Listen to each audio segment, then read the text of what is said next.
This video is sponsored by high native, एक ऐसा app जिसकी मदद से आप कोई भी भाषा सीख सकते हो। दोस्तों, इंग्लिश या कोई भी भाषा अगर आप सीखना चाहते हो तो हाई नेटिव आपके लिए बेस्ट ऐप है। भाषा सीखने वालों के लिए पूरे इंटरनेट पे ये सबसे बड़ी कम्युनिटी है। इसमें आप 110 से भी ज्यादा भाषाओं को सीख सकते हो।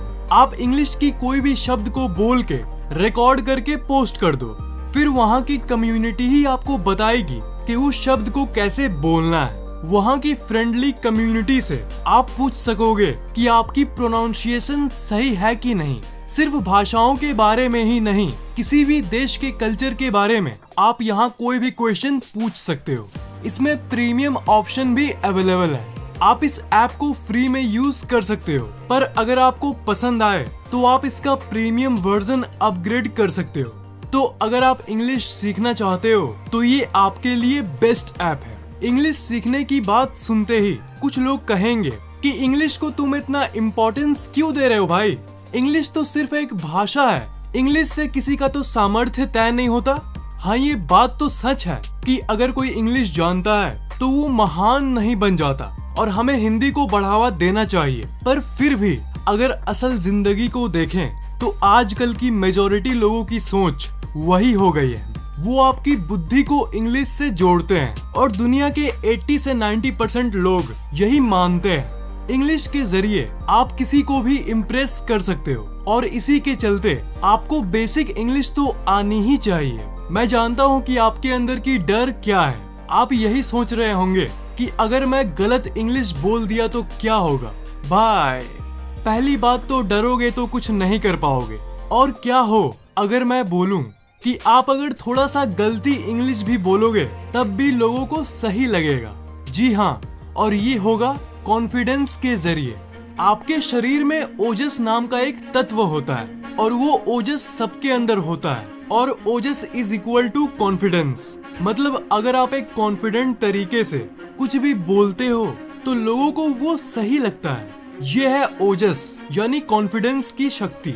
और एक बात ये भी है कि लोगों को पूरी 100% इंग्लिश थोड़ी ना आती है। स्वामी विवेकानंद का एक कोट है, उन्होंने ये कहा था, वन मैन में speak beautiful language and beautiful thoughts but they do not impress people. Another man speaks neither beautiful language nor beautiful thoughts, yet his words charm. Every movement of his is powerful. That is the power of ओजस। इसका मतलब एक इंसान बहुत ही अच्छी बातें बोलता है, पर फिर भी लोग उसकी बातों को सुनने में इंटरेस्टेड नहीं होते हैं। और एक दूसरा इंसान है जो ना ही अच्छी बातें कहता है और ना ही कोई सच्ची बातें, पर फिर भी वो बात लोगों को बहुत अच्छी लगती है। यही शक्ति है ओजस की। तो अब आप मान सकते हो कि इंग्लिश सीखने का पहला स्टेप है कॉन्फिडेंस। कॉन्फिडेंस बड़ी अट्रैक्टिव चीज है, इसलिए अपने बोलने के तरीके में कॉन्फिडेंस लाओ। अब कॉन्फिडेंस लाओ मैं कहूँगा, तब आप लोगों में से कुछ लोग कहेंगे कि कैसे लाऊं भाई, मुझे तो समझ ही नहीं आता कि लोगों के अंदर इतना दिमाग और कॉन्फिडेंस आता कहाँ से है। तो अगर आप ये सोचते हो तो अपनी मेंटालिटी चेंज करो दोस्त, क्योंकि कोई भी कॉन्फिडेंस के साथ जन्म नहीं लेता। कॉन्फिडेंस को बनाना पड़ता है, उसे बिल्ड करना पड़ता है, और ये आप भी डेफिनेटली कर सकते हो। आपके बोलने का स्टाइल बहुत ही इम्पोर्टेंट होता है, और सिर्फ इंग्लिश के मामले में ही नहीं, हिंदी भी अगर आप बोलते हो और कम कॉन्फिडेंस के साथ बोलते हो तो वो उतना अट्रैक्टिव नहीं लगेगा। और वही अगर आत्मविश्वास के साथ बोलोगे तो आप चाहे कुछ भी बोलो, वो आकर्षक महसूस होगा। पहला टिप था कॉन्फिडेंस बिल्ड करो। दूसरी टिप है let the fear go. Confidence यानी आत्मविश्वास के साथ साथ अपने डर को भी खत्म करो। टू कॉन्कर योर फियर्स मतलब अपने अंदर से डर को हटाओ। अगर लोगों के बारे में ही सोचते रहोगे तो आप जिंदगी भर इंग्लिश नहीं सीख पाओगे दोस्त। जिन लोगों की आप केयर कर रहे हो कि वो क्या बोलेंगे या क्या सोचेंगे, वो आपको आके डेली पैसे थोड़ी ना दे रहा है और ना ही वो आपका केयर कर रहे हैं, तो फिर वो क्या सोचते हैं उनका आप केयर भला क्यों कर रहे हो। उनका केयर करना छोड़ो। तीसरा टिप है पेशेंस। किसी सीढ़ी पर आप चाहो कि आप डायरेक्ट उड़ के चल जाओ, तो क्या ये पॉसिबल है? मूवीज को छोड़ के ऑफ कोर्स।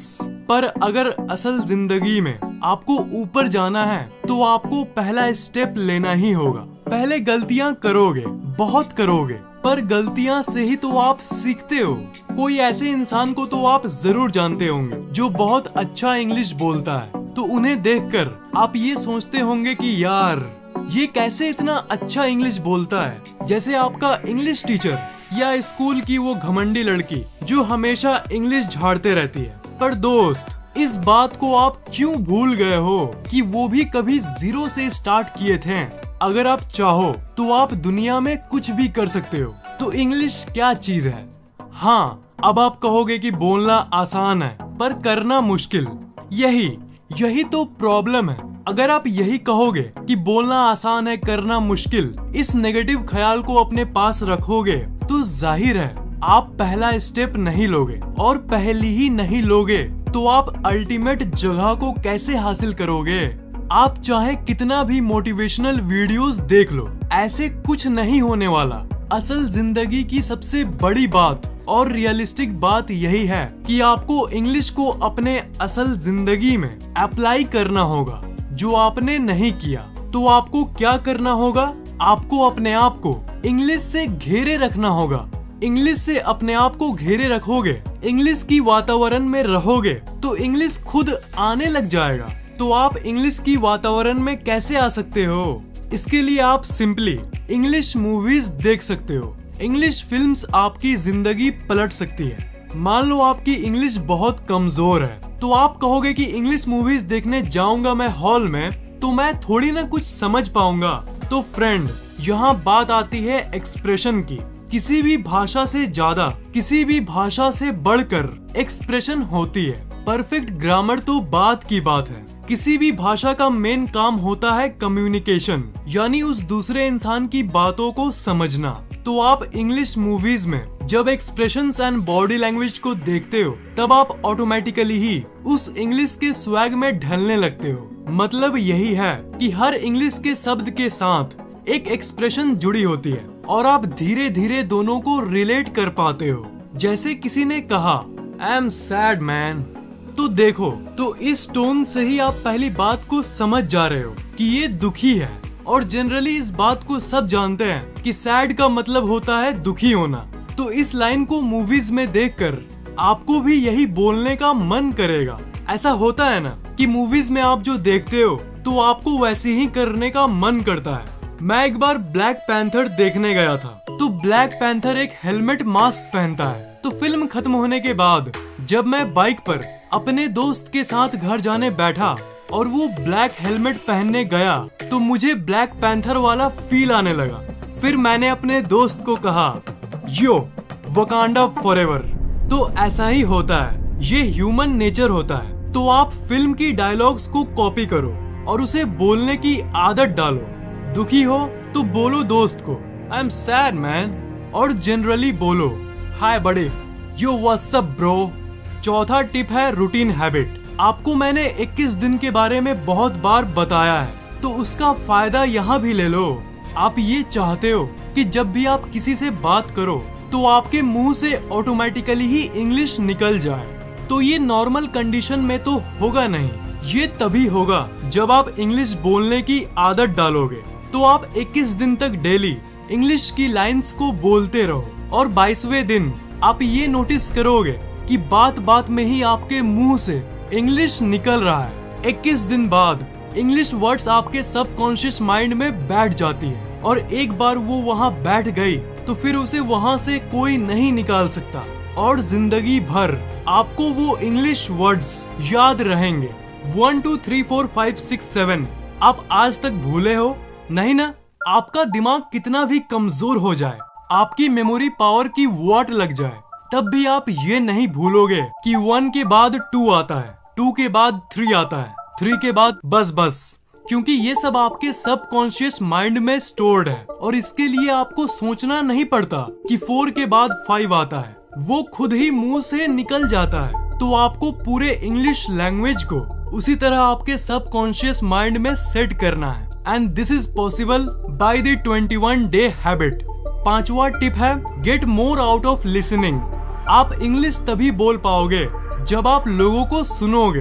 तो अभी मैंने मूवीज के बारे में बताया कि आप फिल्म्स देखकर इंग्लिश को ध्यान से सुनकर उसे कॉपी कर सकते हो, पर आप डेली डेली मूवीज थोड़ी ना देख पाओगे।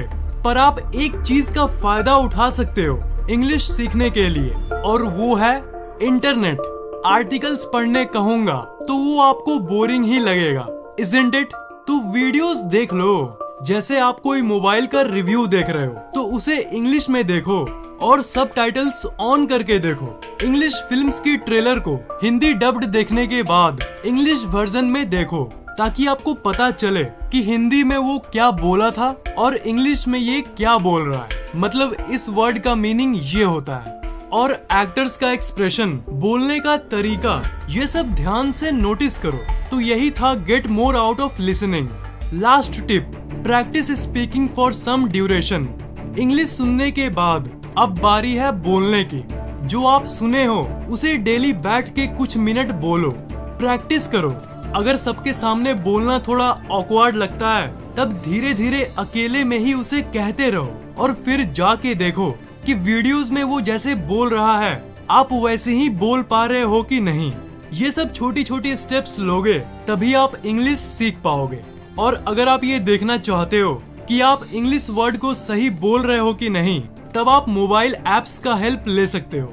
हाई नेटिव में आप बोल के पोस्ट करके लोगों से पूछ सकते हो, इसलिए हाई नेटिव ऐप को डाउनलोड करना मत भूलना। इस ऐप का लिंक डिस्क्रिप्शन में मौजूद है, आप फ्री में डाउनलोड कर सकते हो। वीडियो कैसा लगा नीचे कमेंट जरूर करना दोस्त। वीडियो को लाइक और शेयर जरूर करना, और अगर आप इस चैनल पे नए हो तो सब्सक्राइब जरूर करना। और अगली वीडियो सबसे पहले पाने के लिए बगल वाले बेल आइकन को ऑन कर देना।